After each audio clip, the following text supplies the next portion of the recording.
काही एक प्रमाणात महाराष्ट्रातलं भाषेचं राजकारण कूस बदलत आहे.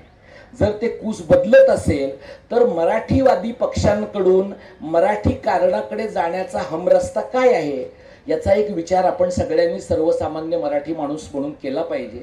पुढची 3 वर्ष 3 महिने आम्ही सातत्यानं तुमच्याकडे येऊ, माध्यमांकडे जाऊ, सर्वसामान्य लोकांकडे जाऊ. आम्ही गेल्या 2-1 दिवसांमध्ये निधी संकलनाचं आवाहन केलंय.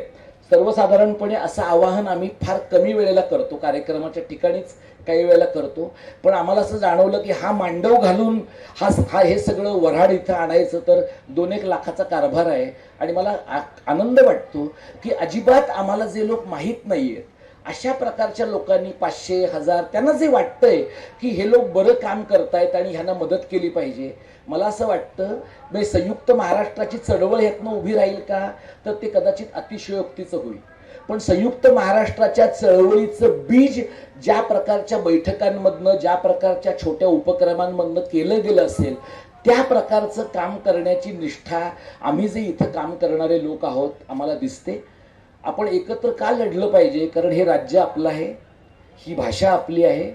कितीही हे राज्य आणि भाषा आपल्या हातातनं निसटतंय असं आपल्याला वाटलं तरी सुद्धा या राज्यावरचा हक्क आपला आहे, या भाषेवरचा हक्क आपला आहे. आणि आपला असं मी जेव्हा म्हणतो त्यावेळेला या राज्यामधल्या प्रत्येक मराठी माणसाचं, मग तो मराठी मुसलमान असेल, मराठी ख्रिश्चन असेल, मराठी ज्यू असेल, बौद्ध समाजातला मराठी बोलणारा माणूस असेल, ज्याला असं वाटून गेलेलं आहे की कधीतरी तुम्ही आम्हाला संस्कृत शिकायचे दरवाजे बंद केले, आता इंग्रजी शिकायला नाही म्हणताय, मग ह्याच्या मागे ब्राह्मणी कारस्थान आहे का, असा प्रश्न ज्याला मनापासून पडतो आहे त्याही माणसातला सोबत घेऊन त्याच्याबरोबर बोललं पाहिजे.